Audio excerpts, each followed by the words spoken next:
เจริญพรอาตมาพระสมเกียรติครับเพชรนิไซเป็นหัวหน้าทีมงานโครงการบรรพชาสามเณรในโครงการเมตตาธรรมจะข้าพเจ้าชื่อคำสวรรค์โคตรไซเป็นห้องจากเมืองไซเสถาสบายดีข้าพเจ้าชื่อไพวันพัฒชิยาห้องในบ้านมนุษย์สง่าข้าพเจ้าชื่อนางอายโลคำผิวมาแต่บ้านโศกคำเมืองไซเสถานครหลวงวิงจันทร์สามเณรเองชื่อว่าสน.มาวินทงสกุลอายุ16 ปีมาจากบ้านทรงน้อยเมืองไซเสถาแขวงนครหลวงเวียงจันทร์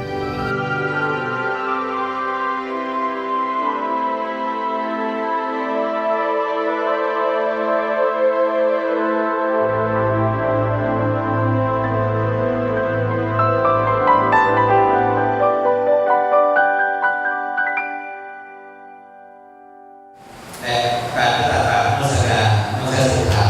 ก็มาเป็นแบบในซื้อโอกาสพัฒนาสมัยและองค์ศิลปะมาจัดโครงการ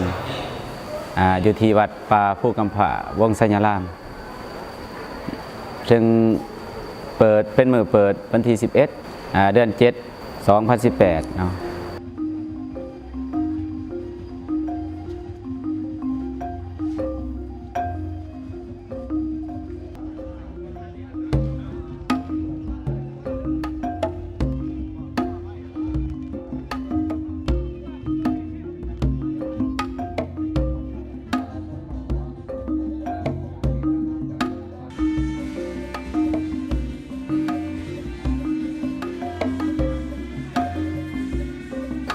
จนหอดมือปิดวันที่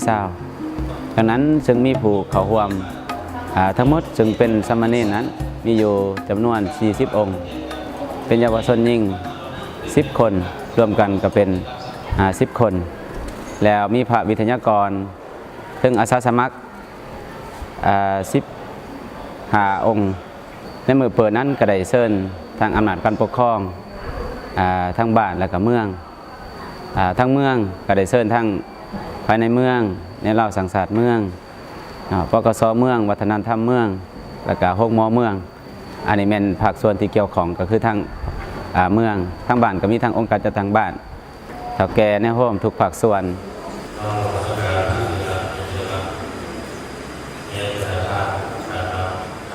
เวียกงานดังกล่าวนี้เป็นเวียกงานหนึ่งที่พวกเราได้ช่วยในขบวนการ3 รุด 3 เพิ่มและ3 ขบวนการขององค์การจัดตั้งเมืองที่ได้รับทิศสีนำจากองค์การปกครองนครหลวงฉะนั้นจุดนี้ก็เป็นอีกจุดหนึ่งที่จะเป็นทิศอันนึงเพื่อสุกยู่ให้ลูกหลานของพวกเราได้เข้าใจอยู่ในหลักธรรมคันว่าฮู้หลักธรรมแล้วมันก็สิมีแนวคิดที่เข้มแข็งทางด้านจิตใจมีแนวคิดสร้างสรรค์และเห็นได้ความสำคัญต่อกับเวียงงานดังกล่าวอันนี้หนึ่งในหลักสอนของคำสั่งสอนของพุทธศาสนาเพิ่นก็ได้เว้าอยู่ในพวกเราเวลาที่จัดตั้งปฏิบัติและอีกอันนึงก็เพื่อแน่ใจเฮ็ดแนวใดในระยะที่ก็เจ้าพักเฮียนนี้พวกเราก็แน่ใจว่าให้ลูกหลานของพวกเรานั้นได้เข้าร่วมในกิจกรรมโดยเฉพาะเป็นโครงการเมตตาธรรมที่เพิ่นได้จัดขึ้นสมทบกับองค์การพุทธศาสนาสัมพันธ์ลาวของพวกเรานี้ว่าอยู่ในเมืองของพวกเขาสุขอยู่ให้พ่อแม่ให้ผู้ปกครองกับเจ้าเข้าใจว่าเวียกงานดังกล่าวก็เป็นเวียกงานหนึ่งที่จะกระตุกสุขอยู่ให้ลูกหลานของพวกเขามีส่วนร่วม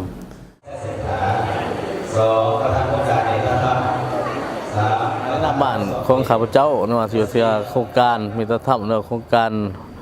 บรรพชาสามเณรบวชเณรเนาะที่ว่าได้มาจัดอยู่บ้านข้าพเจ้าคือบ้านโน่นสง่าเมืองไซเสถาเนาะคนหลวงเวียงจันทร์แต่ก่อนก็บ่เคยมีเนาะแต่ก่อนบ่เคยมีมาปัจจุบันนี่ที่ว่าได้เห็นในหูเทื่อนี้ก็เป็นเทื่อทำอิฐสารในมวลพื้นฐานน่ะก็ทุกอย่างก็ด้วยความพร้อมความพยายามทั้งโครงการแล้วก็ทั้งบ้านทั้งเมืองทั้งทุกภาคส่วนที่เกี่ยวข้องเนาะเพิ่นก็ได้อำนวยความสะดวกให้หลังจากที่ว่าได้อันนั้นแลนเอกสารครบถ้วนแล้วเวียกงานที่ประกอบส่วนนี้คือข้าพเจ้านี้ได้สีน้ำเวียกงานป้องกันประกอบส่วนเวียนย่ามเกือบว่าตลอด24 ชั่วโมงกันแล้วเนาะแล้วก็ประเภท เครื่องใช้ที่ว่าบริการเนาะเป็นรถล่างพาหนะกับทั้งบ้านได้ประกอบส่วนทำทางโครงการเพิ่นให้ได้เต็มมิตรเต็มหน่วยโดยว่าบ่ได้ขาดได้เคินทุกอันทุกแนวเนาะและผ่านการติดตามของข้าพเจ้านี้ที่ว่าได้ติดตามในการฝึกอบรมเห็นว่าน้องน้อยเยาวชนสาวหนุ่มวัยหนุ่มก็เห็นว่าหนึ่งก็มีการเปลี่ยนแปลงเนาะมีการเปลี่ยนแปลงในการทางด้านแนวคิดจิตใจสองก็คือได้ปฏิบัติและตามโมงตามเวลาของโครงการหรือว่าของทางครูบาอาจารย์ที่ว่าอบรมสอนที่ว่าสั่งสอนเนาะโดยตามแนวทางคุณงามความดีหั่นแหละทุกอย่างเพิ่นก็ได้สอนให้เนาะข้าพเจ้ารู้สึกดีใจหลายและภาคภูมิใจหลายที่แบบเพิ่นตั้งโครงการนี้ขึ้นมาละข้าพเจ้าดีใจหลายที่ได้มีโอกาสพาลูกมาบวชเรียนเขียนอ่านข้าพเจ้าอยากให้โครงการนี้ละสืบต่อแบบเฮ็ดต่อไปเนาะปีนี้หรือว่าปีหน้าปีใดก็ปีต้องให้มีโครงการนี้เพื่อให้อนาคตของเด็กน้อยอันที่เข้าโรงเรียนที่แบบอายุ12 ปีถึง18 ปีให้มีโอกาสที่แบบมาบวชเรียนเขียนอ่านในโครงการนี้อนิจจังโทสังปัจจุบันนังโทสังอนาคตังโทสังกัมมัคโนข้าน้อยมีความรู้สึกดีใจหลายที่ได้เข้ามาบวชในครั้งนี้ที่ข้าน้อยเข้ามาบวชย้อนว่าอยากฝึกตนเองให้เป็นคนดีสร้างจิตใจสงบและเพื่อตอบแทนบุญคุณพระบิดามารดาหลังจากที่บวชเข้ามาข้าน้อยได้เรียนรู้เกี่ยวกับการคาบการไหว้การนั่งสมาธิการฝึกจิตใจให้สงบการย่างจงกรมนอกจากนั้นข้าน้อยเองยังได้เรียนรู้เกี่ยวกับวิชาที่ทางโครงการจัดมาสอน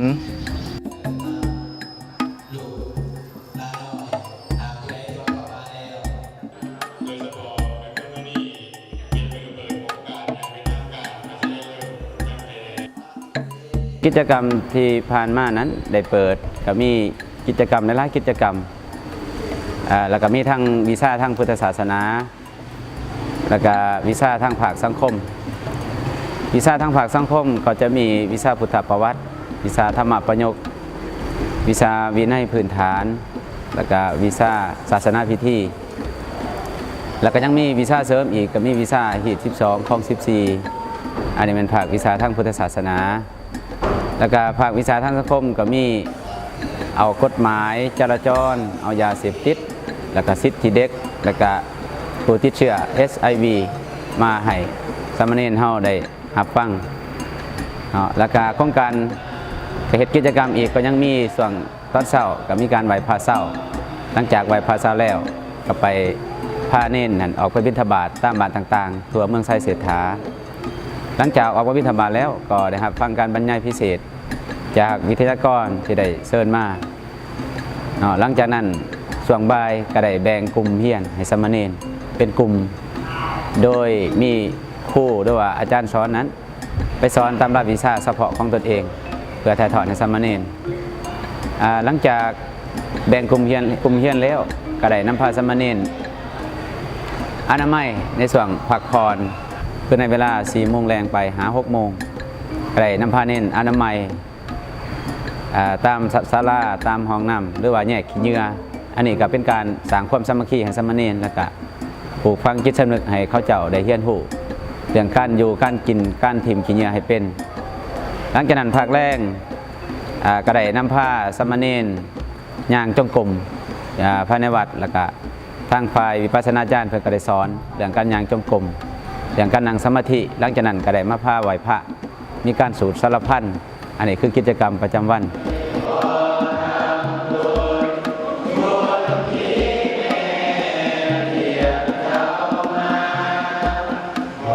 จนหอดมือปิดก็ได้เชิญทางองค์การจัดตั้งเขาร่วมเนาะมือปิดก็มีการตักบาตรถวายสังฆทานให้พระสงฆ์สามเณรเนาะก็มีทั้งพ่อแม่ผู้ปกครองของน้องเน้นนั้นได้เขามาห่วมแล้วก็มีออกต้นญาติโยมได้หลายบ้านก็ได้มาห่วมตักบาตรนำการเป็นเกียรติในสิทธิซึ่งกันและกันเลิกเป็นเลิกถ้าเราเรียนกันภาษาสากลก็บอกว่าเลิกอินไทเนอร์ เมื่อปิดก็จะมีพิธี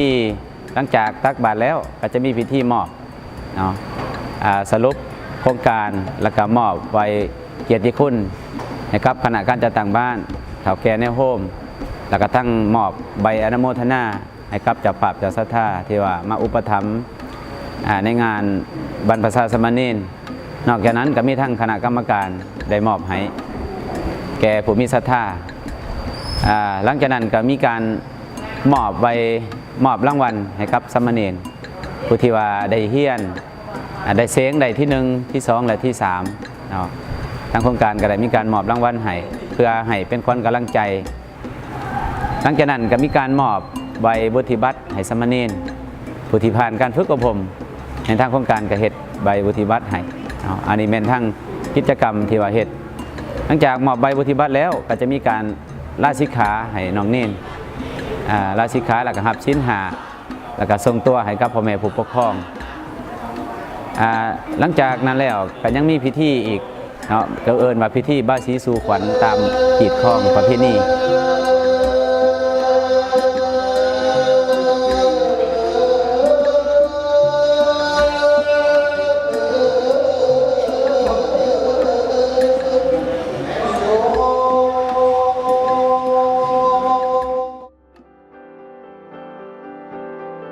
ซึ่งว่าโครงการพันมากก็ได้ฝึกเห็นว่าแรกๆเนาะหรือว่าทับอิฐเห็นว่าน้องเน้นภูเขามาฝึกอบรมนี้ก็เว้าเรื่องการธรรมะหรือว่าเรื่องศีลธรรมนี่ยังบ่ค่อยจะหูปานใดเนาะแม้แต่ว่าการขาบการไหวการเคารพทานผู้มีพระคุณนี่เคารพพ่อเคารพแม่เคารพจังใดไหวจังใดกราบจังใดเขาก็ยังบ่ทันหูบ่ทันเข้าใจปานใดแต่ในเมื่อทางโครงการหรือว่าทางพระวิทยากรได้ถ่ายทอดหรือว่าได้สอนเนาะเอาวิชาเฉพาะหันให้เนาะดังนั้นจะเห็นว่าเสียงหน่อยหรือว่าน้องเน้นเท่านี้เกิดการเปลี่ยนแปลงหลายๆอย่างคือความพูดธรรมะและมีความกตัญญูกตเวทีต่อพ่อแม่อันนี้เนาะคือทางโครงการได้เฮ็ดขอเจริญพร